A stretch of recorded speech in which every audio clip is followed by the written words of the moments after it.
Carpal tunnel is a scary thing to get if you're a stenographer.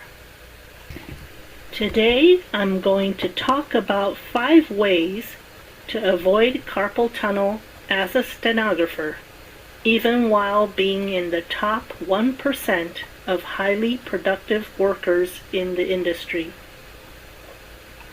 In a previous video, where I talked about my career at the full-grown tree stage, I mentioned that I had done 15 hours of cart captioning in one day. Hearing that, some of my viewers may have had thoughts like, how did you not get carpal tunnel syndrome from that much typing? Yes, I didn't get carpal tunnel syndrome despite typing a 15-hour day. Remember, this is in the full-grown tree stage, not in the cotyledon stage of my career. So stick around to the end of this video where I share about my thoughts on how to avoid the dreaded carpal tunnel syndrome. Back when I was a college freshman, I had a roommate who had carpal tunnel syndrome from playing piano too much. She was practicing for a merit exam and was drilling for speed and practicing scales up and down the piano repeatedly for 5 hours. This was beyond her ability to handle, and she got carpal tunnel syndrome from it. During freshman year of college, I helped her carry her laundry basket from the 3rd floor dorm room where we were living to the 1st floor laundry room every week. This made a deep impression on me regarding carpal tunnel. It's a very bad thing to get because you need your hands for everything, including doing laundry, dishes, and your stenography job. Over 15 years later, past my freshman year in college, I was very careful not to strain my hands during practice. If you are enjoying my video, like, subscribe, and share this video with your friends. Here are 5 tips for not getting carpal tunnel syndrome. Number 1, never strain for speed when you can't be accurate. Trying to type faster than you are able to is a recipe for carpal tunnel. Number 2, avoid repetitive finger drills for practicing stenography. Even when practicing your hesitations file, don't repeatedly type the same thing. You can just mentally practice the hesitation file on repeat in your head. Repetitive motion injuries happen not to just stenographers. My cousin, who worked as a dental assistant, told me she quit because of the repetitive motion injuries causing pain.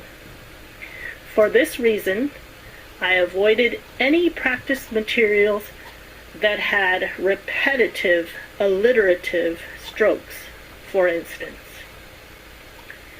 Number 3, reduce the number of strokes per second that you hit the keyboard by memorizing and incorporating a lot of briefs into your writing.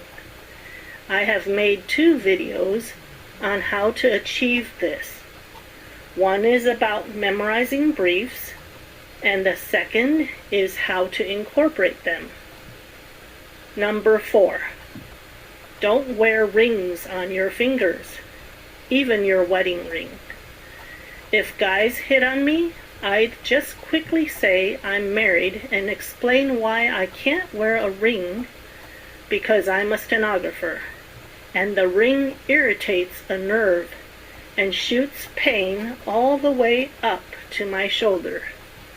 More on that later.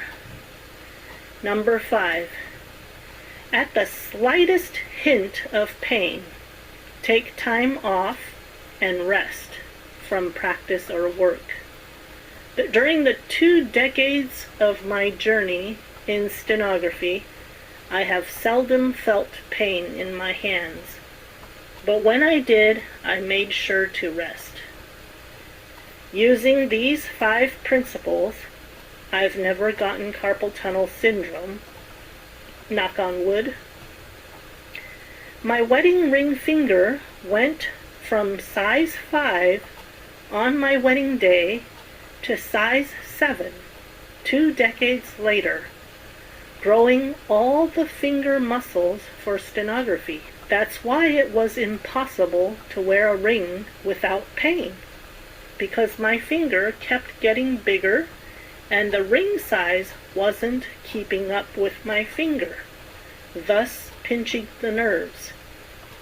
As you can see, my fingers in the cotyledon stage of my stenography career were close to a ring size of 5, whereas in the full-grown tree stage, they had grown to a ring size of 7.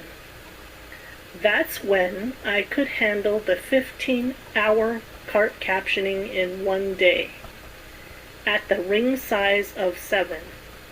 It's like a full-grown tree producing boatloads of fruit. You can't expect that from a cotyledon. So be patient with yourselves through school and through the beginning stages of your career. Save the date, New Year's Day, January 1, 2026, for a free Zoom Q&A meeting with me from 8 to 9 a.m. Pacific Time, Los Angeles time. Okay, so those are 5 important principles to keep in mind so that you don't develop carpal tunnel syndrome. I used to see people talking in the forums and telling other people that they had gotten carpal tunnel surgery as a result of straining to type faster, on the job. And that's an unfortunate, painful kind of result that we would like to avoid. Okay, until next time, happy practicing.